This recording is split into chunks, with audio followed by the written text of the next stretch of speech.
Hello everyone. Today we will be discussing some important MCQ of the chapter Determination of Income of Macroeconomics. The questions are: number 1, aggregate demand curve is represented by dash curve in the income determination analysis.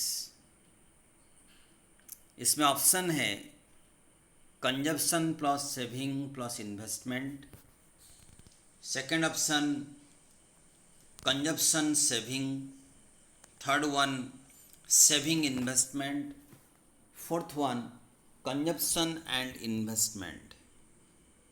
Aggregate demand is nothing, it is the total expenditure made in the economy. तो total expenditure में mainly consumption expenditure and investment expenditure include होता है. So aggregate demand curve is equal to consumption plus investment curve. Second question is when planned saving is less than plan investment.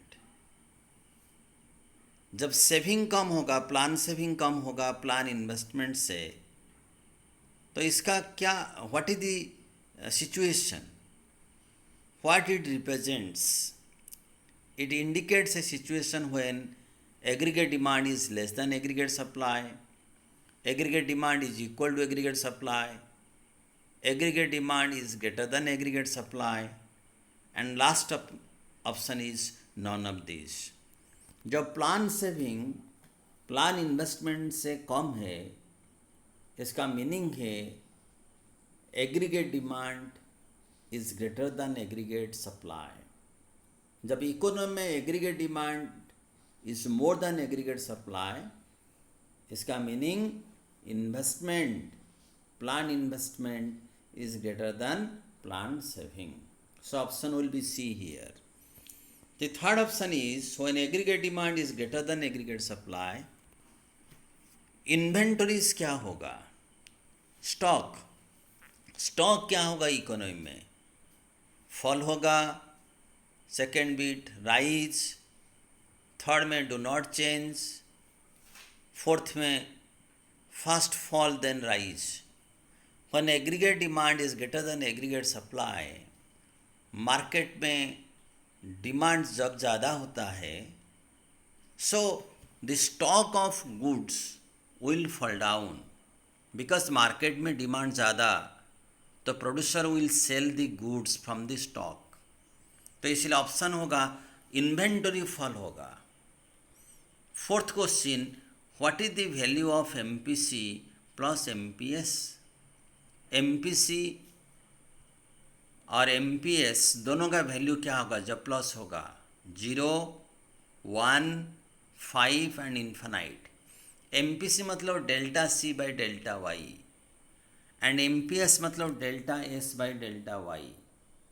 जब MPC plus MPS दोनों का value को add करोगे तो it is always equal to 1. MPC plus MPS is equal to 1. Next question, can the value of APC be greater than 1? क्या APC का value 1 से ज़्यादा हो सकता है? ऑप्शन में no, second option yes, third option may or may not be, fourth option none of the above. APC मतलब APC is equal to C by Y, consumption by income, that is called APC. APC can be greater than 1, APC can be less than 1, APC can be 1 also. APC greater than 1 कब होगा? जब consumption is greater than income. APC equal to 1 होगा जब consumption income both are equal. APC will be less than 1 when consumption is less than income. तो यहाँ पर right option होगा B, yes, APC can be greater than 1. Reason क्या है? When consumption is more than income. Next, with the increase in income APC is dash, increases, decreases, remain constant, none of these. Right option will be decreases, क्योंकि according to Keynes psychological law of consumption, with the increase in income consumption rises, but consumption rises at a lower rate. Consumption धीरे धीरे बढ़ेगा in comparison to income, इसलिए सी by Y का जो ratio ये क्या होगा, फॉल होगा with the rise in income. तो right option is B, decreases. Next is your MPC and investment. How both are related to each other? Directly, indirectly, no relation, none of these. MPC and investment is directly related.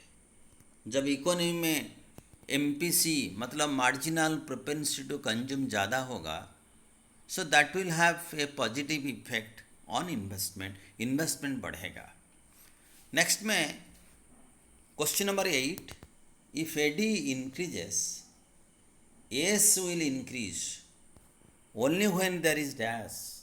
AD बढ़ने से S बढ़ेगा when there is excess capacity, B में under utilisation of existing resource, C में over utilisation of existing resources, D में both A and B. The right answer will be both A and B. अगर economy में excess capacity है, मतलब economy is working below its capacity, और second situation under utilisation of existing resources. If resources are not fully utilized, then aggregate demand बढ़ने के बाद aggregate supply बढ़ सकता है. So right answer will be both A and B. Next question is, if plan saving are greater than plan investment, what will be its effect on inventory? अगर economy में saving ज़्यादा, investment कम, इसका meaning है aggregate supply is more then aggregate demand. अगर supply ज़्यादा, demand कम, तो inventory automatic क्या होगा, स्टॉक क्या होगा, बढ़ जाएगा, इन्वेंटरी विल राइज.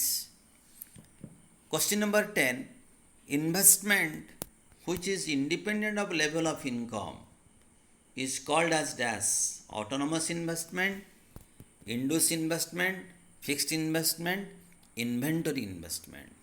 जो investment which is also called as capital formation, दो टाइप का है. there are two types. one is autonomous investment, another is induced investment.